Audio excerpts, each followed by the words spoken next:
લોકોને આ વિડીયો મોકલો કારણ કે તેમને ખૂબ જ ઉપયોગી થવાનો છે। દોસ્તો, આરોગ્ય અને પરિવાર કલ્યાણ વિભાગ ગુજરાત રાજ્ય દ્વારા લોકો માટે એટલે કે જનતા માટે એક નવી સુવિધા શરૂ કરવામાં આવી છે, જેનું નામ છે 104 મેડિકલ હેલ્પલાઇન। જેવી રીતે 108 હોય છે તેવી રીતે જ આ 104 મેડિકલ હેલ્પલાઇન છે।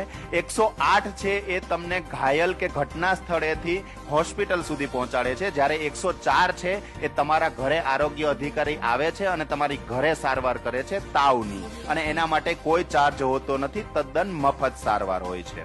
સૌથી પહેલા તો એ સમજી લો કે 104 ની સુવિધા શું છે। હું તમને ડિટેલની અંદર વ્યવસ્થિત સમજાવું છું। તમે વિડીયો પૂરેપૂરો જોઈ લેશો તો તમારા મગજની અંદર કોઈ પણ પ્રકારનો પ્રશ્ન નહીં રહે કે 104 શું છે। હું સંપૂર્ણ સમજાવી દઉં છું। પહેલા તો ઘરે બેઠા તાવનો ઈલાજ થઈ શકે છે, એટલે કે 104 થી ઘરે બેઠા તાવનો ઈલાજ થઈ શકે છે। લોહીનો રિપોર્ટ પણ ઘરે થઈ શકે છે, એ પણ મફત। તેમજ તાવની ઓળખ થતા દવા પણ તમને મળશે અને એ પણ મફત, બરાબર। એટલે કે લોહીનો રિપોર્ટ પણ થઈ જશે અને લોહીનો રિપોર્ટ થયા પછી કયો તાવ છે એ ઓળખાઈ જશે તો તમને દવા પણ આપવામાં આવશે, એ પણ મફત। તો આ પ્રકારની સુવિધા હોય છે 104 ની।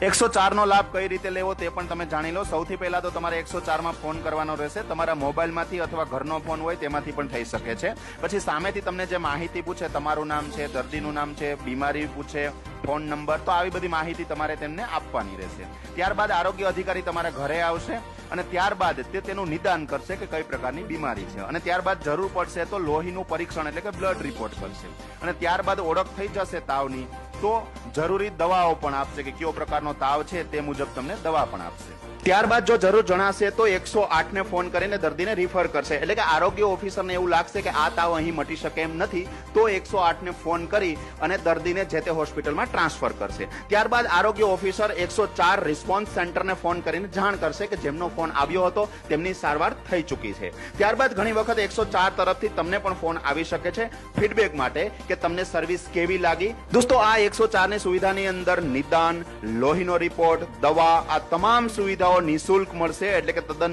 ફ્રી મળશે। કોઈ પણ પ્રકારનો ચાર્જ આપવાનો થશે નહીં। તો મિત્રો, આ વિડીયોને વધારેમાં વધારે ફોરવર્ડ કરજો। આપણે વોટ્સએપ ઉપર ખોટા જોક્સ અને જે તે મેસેજો ફોરવર્ડ કરતા જ હોય છે, પણ આ વિડીયો ખૂબ જ ઉપયોગી છે, કામ લાગે એવો છે, જરૂરિયાતમંદને મદદરૂપ થઈ શકે એવો છે। તો મારે કોઈ કહેવાની જરૂર નથી, તમે ફોરવર્ડ કરજો, વધારેમાં વધારે ફોરવર્ડ કરજો। નવા વિડીયોમાં મળશું।